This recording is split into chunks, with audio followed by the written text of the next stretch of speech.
বলেছিলাম যে কোথাও একটা যেন ঢাকা সেনানিবাসে অভিযান চলতে পারে, সেই সম্ভাবনা প্রবল হচ্ছিল। আর সেই সিএনএর খবর, এই শিলমোহর, এবার ঢাকা সেনানিবাসেই চলল সেই অভিযান। তাহলে প্রশ্ন, এবার কি টার্গেট হতে চলেছেন সেনা প্রধান? যেমন বিরোধী গোষ্ঠীর বলেই পরিচিত এই সাইফুল আলমের বাড়ি থেকে 2.5 কোটি টাকা উদ্ধার হয়েছে। আচ্ছা, আজকের সময় যখন এত এজেন্সি সক্রিয় রয়েছে, তখন কেউ কি বাড়িতে 2.5-3 কোটি টাকা রেখে দেয়? কেউই রাখে। প্রতিনিয়ত অস্থিতিশীল এবং বাংলাদেশটাকে কিভাবে আফগানিস্তান বা পাকিস্তান কিংবা আপনার পুনরায় পাকিস্তানের হাতে তুলে দেওয়া যায়, তারা বর্তমান এই কাজগুলাই করতেছে। অতএব আসসালামু আলাইকুম। ঢাকায় রাষ্ট্রপতি শাহাবুদ্দিন চুপ্পুর কাছে পদত্যাগপত্র জমা দিয়েছেন সেনাপ্রধান ওয়াকারুজ্জামান। কারণ তার কয়েকটা দিন ধরে যে বক্তব্য তিনি দিচ্ছেন, সেই বক্তব্যের কারণে তিনি ফেঁসে যাচ্ছেন। ডক্টর ইউনুস এবং তার যে উপদেষ্টা আছে, তার যে সরকার আছে, তারা কোনোভাবে এখন চাচ্ছে না জেনারেল ওয়াকার তিনি ক্ষমতায় থাকুক। কারণ তিনি ইতিমধ্যেই শেখ হাসিনার সাথে গোপনে বৈঠক করছে, গোপনে আলাপ করছে শেখ হাসিনাকে বাংলাদেশে ফেরত নিয়ে আসার জন্য।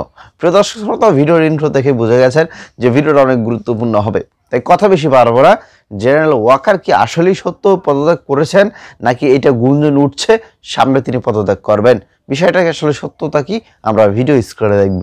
শিলমোহর পড়ল এবং আমাদের কথা মতোই যেন নাহিদরা নির্দিষ্টভাবে সেই ঘটনা ঘটিয়েই ফেললো এবং আমাদের খবরে ফের একবার একটা নতুন করে স্বীকৃতি পেল যে আমরা সঠিক খবর তুলে ধরি। এবং ওই সোমবার দিনে, গত সপ্তাহের সোমবার, যদি সবাই মনে করতে পারেন, দেখবেন আমরা এই নিউজরুম থেকেই বলেছিলাম যে নির্দিষ্টভাবে বাংলাদেশের সেনানিবাসে একটা হঠাৎ করে অভিযান চলবে এবং সেখানে গণতন্ত্র ভালোবাসেন বা গণতন্ত্রের কথা বলেন এরকম সেনাকর্তাদের টার্গেট করে করে করে সেখানে অভিযান চালানো হবে এবং মূলত পাকিস্তানের নেতৃত্বেই অভিযান চলবে। এবং গতকাল যে ছবিটা আমরা দেখেছি এবং যে সাম্প্রতিক ছবি উঠে এসছে, তাতে কি দেখছি যে ডিজিএফআই এর যিনি কর্তা অর্থাৎ সাইফুল আলমের বাড়িতে অভিযান চলল। আমরা ছবিতে দেখাবো সেনানিবাসের ভেতরে তার আবাসন এবং সেই অভিযানে সকাল থেকে আমরা ছবি একদম মার্কিং করে দেখাবো। যখন থেকে অভিযান চলে তার অনেক আগে থেকে আমাদের কাছে যে গোপন রিপোর্ট এসে পৌঁছচ্ছে, সেই রিপোর্টটা হলো, তুমি দেখবে 2 তারা সমন্বিত যে আর্মি অফিসারের গাড়ি, সেটা আগের দিন গভীর রাত থেকে দাঁড়িয়েছিল। এবার তুমি প্রশ্ন করতেই পারো যে এই 2 তারা সমন্বিত গাড়িটা কি করছিল অভিযান শুরুর আগে থেকেই। এবং যে তথ্য গোয়েন্দা রিপোর্ট আমাদের কাছে আসছে, তাতে এই যে 2 তারা সমন্বিত যিনি গেছিলেন আর্মি অফিসার, তিনি একেবারেই পাকিস্তান মদতপুষ্ট একজন আর্মি অফিসার এবং যিনি নির্দিষ্টভাবে ওয়াকারুজ্জামানের বিরোধী গোষ্ঠীর বলেই পরিচিত। এই সাইফুল আলমের বাড়ি থেকে 2.5 কোটি টাকা উদ্ধার হয়েছে। আচ্ছা, আজকের সময় যখন এত এজেন্সি সক্রিয় রয়েছে, তখন কেউ কি বাড়িতে 2.5-3 কোটি টাকা রেখে দেয়? কেউই রাখে না। এটা একদম মূর্খের মতো একটা ন্যারেশন করেছে এই জঙ্গি গোষ্ঠীগুলো। এবং সেই টাকাটা কিসের থেকে পাচ্ছে? মূলত আর্মিরা যে সমস্ত ট্রাঙ্কের মধ্যে তাদের দলিল দস্তাবেজ ডকুমেন্টস রাখে, সেই ট্রাঙ্কের মধ্যে নাকি টাকা রেখে দিয়েছে। টাকা রাখার কোনো জায়গা আর পাননি এই প্রাক্তন যিনি সেনা গোয়েন্দা কর্তা সাইফুল আলম, তিনি এতটাই বোকা যে ট্রাঙ্কে টাকা রেখে দিয়েছেন। অর্থাৎ সাজানো স্ক্রিপ্ট এবং একদম নির্দিষ্ট অঙ্কে আমরা যে তথ্য দিয়েছিলাম সেই তথ্য মিলে যাচ্ছে। এবং তার পাশাপাশি আমরা যে তথ্য এবার তুলে ধরছি যে এরকম একটা সাজানো স্ক্রিপ্ট এবার রেডি করা হচ্ছে সেনাপ্রধান ওয়াকারুজ্জামানের জন্য। একদম চমকে যাওয়ার কোনো বিষয় নেই। ঠিক একইভাবে সেনাকর্তার বাসভবন ঘিরে ফেলা হবে, এরকম একটা রিপোর্ট আমাদের হাতে আসছে, গোপন রিপোর্ট। এবং সেখানে এরকমভাবে তার বাড়ি থেকেও টাকা, মাদক এবং অনেক কিছু উদ্ধারের গল্প দেখানো হবে। এবং যেভাবে এই সাইফুল আলম প্রাক্তন ডিজিএফআইয়ের গোয়েন্দা কর্তা, তার বাড়িতে অভিযান চালিয়ে এবং অভিযান চলে পুলিশ দিয়ে। বাংলাদেশের যে নিয়ম আছে যে মিলিটারি পুলিশই একমাত্র এই ধরনের অভিযান করতে পারে মিলিটারি আবাসনের মধ্যে, কিন্তু কালকের অভিযান করেছিল সেখানকার পুলিশ এবং সঙ্গে ছিল হিজবুত তাহরির এবং অন্যান্য মৌলবাদী গোষ্ঠীর লোকজন বলে গোয়েন্দা রিপোর্ট আছে। ঠিক একইভাবে ওয়াকারুজ্জামানের ক্ষেত্রেও কি একই ছবি ঘটতে চলেছে? তাকে নজরবন্দি করা হচ্ছে, তাকে এরকমভাবে তার বাড়ি থেকে কিছু উদ্ধার করে তাকে অ্যারেস্ট করার পথে এগোবে?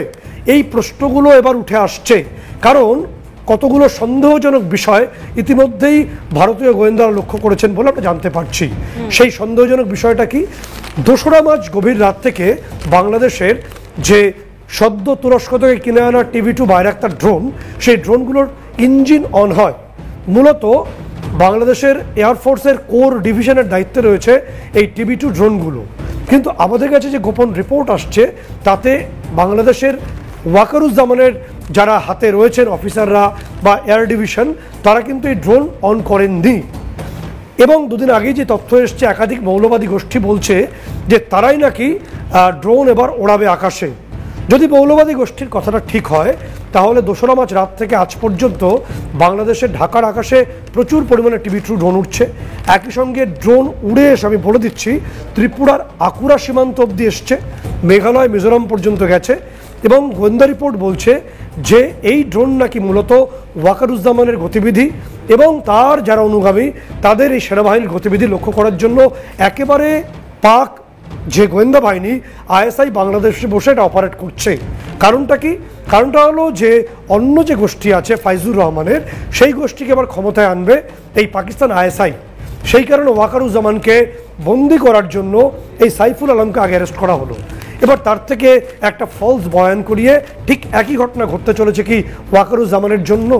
এবং এখান থেকে আরও একটি বিষয় উঠে আসছে যে আমরা যে খবর পাচ্ছি বাংলাদেশের একজন বড় সেনাকর্তার সঙ্গে হাসিনার একাধিকবার ফোনে কথা হয়েছে, সেটাও আন্তর্জাতিক চাপের মুখে। কেন কথা হয়েছে? কথা হওয়ার কারণটা হলো যে এই নৈরাজ্য আন্তর্জাতিক মহল মেনে নিচ্ছে না। ফলে বর্তমান ওয়াকারুজ্জামানের নেতৃত্বে থাকা সেনাবাহিনী যারা গণতন্ত্রের কথা বলছে, নির্বাচনের কথা বলছে, তাদেরকে দিয়ে একটা আর্মি কু যদি হয়, তারপর শেখ হাসিনাকে দেশে ফিরিয়ে এনে যতক্ষণ নির্বাচন হচ্ছে ততক্ষণ তিনি ক্ষমতায় থেকে তার মাধ্যমে একটা সাধারণ নির্বাচন করানোর পরিকল্পনাকে আন্তর্জাতিক মহল করছেন। আমরা এখনই বলতে পারছি না, তার কারণ এই সম্পূর্ণ তথ্যটা তো এখনো পরিষ্কার নয়। তবে শেখ হাসিনার সঙ্গে বর্তমান বাংলাদেশ সেনাবাহিনীর একাধিক সেনাকর্তার কথা হয়েছে, এটা আমরা কনফার্ম হয়েছি বিভিন্ন সোর্স মারফত। এবং সেটা হাসিনারকে ফিরিয়ে আনার যে পরিকল্পনা এবং গণতান্ত্রিক পরিবেশ পাঠানোর পরিকল্পনা সেটাই প্রকট করছে।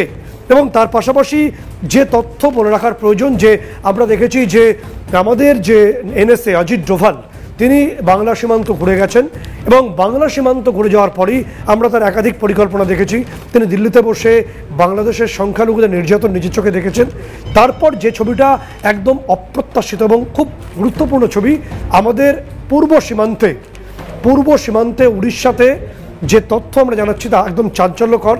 ভারতবর্ষের যে হাইপারসোনিক যে মিসাইল বিষ্ণু প্রজেক্টের অন্তর্ভুক্ত, যেটা আমাদের ব্রহ্মোসের থেকে অনেক বেশি শক্তিশালী, যার রেঞ্জ মিনিমাম 10,000 কিলোমিটার, সেটাকে আমরা পূর্ব সীমান্তে ইনস্টল করে দেওয়া হয়েছে।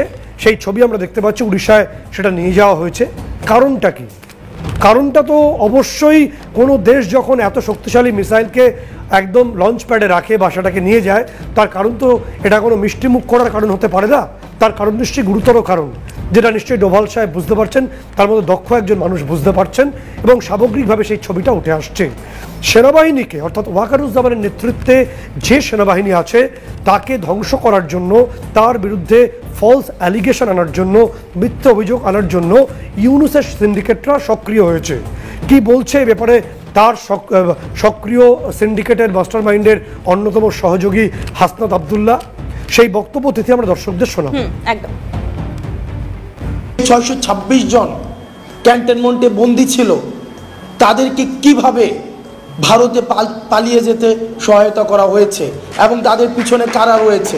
অগাস্ট পূর্ববর্তী পুরো সময়টা আমরা এই ঘটনার একদম সাথে আমাদের সরাসরি সম্পৃক্ততা ছিল। মিড রেঞ্জের যে অফিসারগুলো ছিল এবং সৈনিকরা ছিল, কোর্ট মার্শালকে সামনে রেখে জেনারেলের বিরুদ্ধে গিয়ে তারা হচ্ছে ছাত্র জনতার পক্ষে রাস্তায় নেমে এসেছিল। প্রতি আমাদের দায়বদ্ধতা অনুভব করি। ইউনিফর্ম পরা যে অফিসাররা রয়েছে, যে সৈনিকরা রয়েছে, আমরা আপনাদের প্রতি দায়বদ্ধতা অনুভব করি।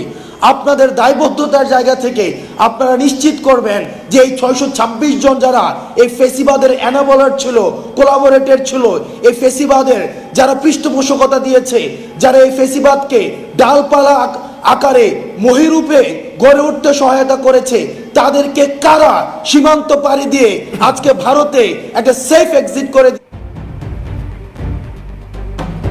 তুমি দেখবে যে আমরা যে তথ্য পাচ্ছি তাতে পিনাকি, জামাতি পিনাকি এবং ইলিয়াস হোসেন ব্লগার এরা একটা গোপন বৈঠক করেছে। সেই বৈঠকে ইউনূসকে সঙ্গে নিয়ে সেই বৈঠকে স্থির হয়েছে যে নির্দিষ্টভাবে বর্তমান সেনাপ্রধান যিনি একদম বারে বারে গণতন্ত্রের কথা বলছেন তাকে যেন তেন প্রকারানো সরিয়ে দিতে হবে। সেই কারণে এদেরকে নামিয়ে দেওয়া হয়েছে মার্কেটে, এবং যে কারণে এই ডিজিএফআইয়ের যে প্রাক্তন কর্তা তাকে গতকাল অ্যারেস্ট করা হয়েছে, তার অ্যারেস্টের মধ্যে দিয়ে পরবর্তী অ্যারেস্ট ওয়াকারুজ্জামানকে নজরবন্দি করার যে যাবতীয় প্রক্রিয়া এই মুহূর্তে বাংলাদেশে বসে চলছে এবং সেই ছবিটাই সামনে আসছে। এবং তার পাশাপাশি তুমি দেখবে যে আমাদের যে প্রশ্ন আসছে, যে ছবিটা আসছে বিভিন্ন তথ্য থেকে, তাহলে কি বাংলাদেশে বা ঢাকাতে ক্ষমতা হস্তান্তরটা শুধু সময়ের অপেক্ষা? কারণ আইএসআই চাইছে যেন তেন প্রকারানো এই মৌলবাদীদের গোষ্ঠীদের হাতে ক্ষমতাটা চলে যাক সেনাবাহিনীর হাত থেকে, এবং সেই কারণেই সেনাবাহিনীকে বা সেনাবাহিনীর যে অংশটা এখনো পর্যন্ত সাধারণ মানুষের কথা ভাবছে, সেখানকার যারা শান্তিপ্রিয় মানুষ তাদের কথা ভাবছেন, সেই অংশটাকে একেবারে দমিয়ে দমন করে মৌলবাদী গোষ্ঠীটাকে তুলতে চাইছে। সেই কারণে এই প্রক্রিয়া চলছে। ক্ষমতা হস্তান্তরের একটা সুনিপুণ প্লট রেডি করেছে এই পিনাকি, ইলিয়াস হোসেন বা এখন এই মুহূর্তে এই ভিডিওটি দেখছেন, অবশ্যই এই ভিডিও সম্পর্কে মতামত করবেন। এবং জেনারেল ওয়াকার তার বক্তব্যের মধ্যে অনেক সন্দেহজনক, রহস্যজনক অনেক কিছুই কিন্তু আছে, তিনি কিন্তু খোলাসা করে বলছেন না। যাই হোক, এখন এখানে আওয়ামী লীগ, বিএনপি এবং অন্যান্য দলের লোক সকলেই আছেন। তো এখন শেখ হাসিনাকে ফিরিয়ে নিয়ে আসার জন্য জেনারেল ওয়াকার চেষ্টা চালাচ্ছেন, এবং তিনি কি সফল হবে কিনা, বা এই ওয়াকার সাহেবকে আদৌ আওয়ামী লীগ চায় কিনা, কারণ শেখ হাসিনার সাথে তিনি যেটা করেছে সেটা আসলে তাদের ভালোর জন্য করেছে না মন্দর জন্য করেছে, তারাই তো একমাত্র বুঝতে পারবে। তো আশা করছি পুরো ভিডিওটা আপনারা দেখেছেন এবং ভিডিওটি সম্পর্কে মতামত আপনারা করবেন। আপনাদের মন্তব্য খুবই জরুরিভাবে দরকার।